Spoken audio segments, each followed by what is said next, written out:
સ્થાનિક સ્વરાજની ચૂંટણીને હવે બસ થોડા જ દિવસની વાર છે ત્યારે TV9 ગુજરાતીની ટીમ જૂનાગઢ જિલ્લાના વંથલી તાલુકાના ધંધુસરમાં પહોંચી અને મતદારોનો મિજાજ જાણ્યો। વંથલી તાલુકામાં 70,000થી વધુ મતદારો છે અને અહીં પાટીદાર અને આહિર સમાજનું પ્રભુત્વ છે। ધંધુસરના સ્થાનિકો સાથે વાત કરતા જાણવા મળ્યું કે અહીં વિકાસના કામો તો થયા છે, પરંતુ મુખ્ય પ્રશ્ન તેમનો ઉબેણ નદીના પાણીનો છે। શું કહી રહ્યા છે મતદારો, ચાલો જાણીએ।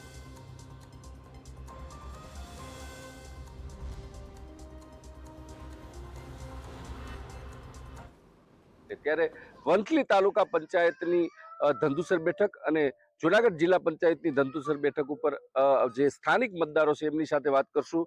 ખાસ કરીને જે આ ચૂંટણીની જાહેરાત થઈ છે કાકા, અને હવે ખરેખર કેવા ઉમેદવારોની આપ પસંદગી કરશો અને સ્થાનિક કેવા કામો વિકાસના થયા છે અને હજુ પણ ક્યાંક ને ક્યાંક સ્થાનિક કામો કેટલા ખૂટે છે?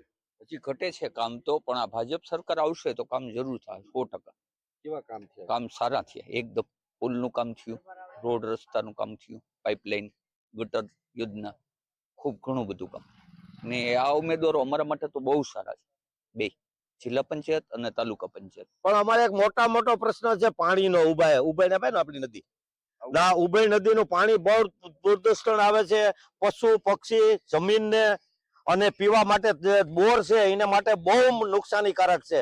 એનો પ્રશ્ન જો દૂર કરે તો મોટી આ તકલીફ છે। કે જમીન બગડી છે તો આપણી જમીન બગડી છે તો આપણે ખાવું હું? જમીન છે એમાંથી જ આપણે ઉત્પન્ન છે, આપણી માને બગાડી નાખ્યો તો આપણે ખાવા માટે શું લેવું? કઈ ઘટે ને હજી ફૂલનું કામ ચાલુ, પણ આ પાણીનો પ્રશ્ન છે મોટો એ એકદમ સુધી જાય ને તો આ ખેડૂતનું તકલીફ થાય। જણસી બાબતમાં જે ખેડૂત અત્યારે થોડાક પીસાઈ રહ્યા છે એ નરી વાસ્તવિકતા છે।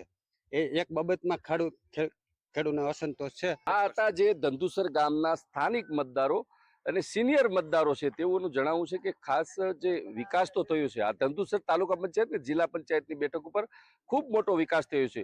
રોડ રસ્તાને લઈને, પીવાના પાણીને લઈને, ક્યાંક ને ક્યાંક હજુ જે ઉબેણ નદીમાં જે દૂષિત પાણી આવે છે તેને લઈને ખેડૂતોની જે જમીન બગડી રહી છે તેમની ઉપર ખાસ જે કંટ્રોલ રાખવો ખૂબ જરૂરી છે। સ્થાનિક ચૂંટણી છે છતાં તો પણ ખેડૂતો છે તે પોતાની જણસીના સારા ભાવ મળે અને સોનાના ભાવ અને મગફળીના ભાવમાં જે તફાવત છે તેમાં પણ ક્યાંક ને ક્યાંક આ બાબતે ખેડૂતોને લાભ થાય તેવું કરવું ખૂબ જરૂરી છે। વિજયસિંહ પરમાર, TV9।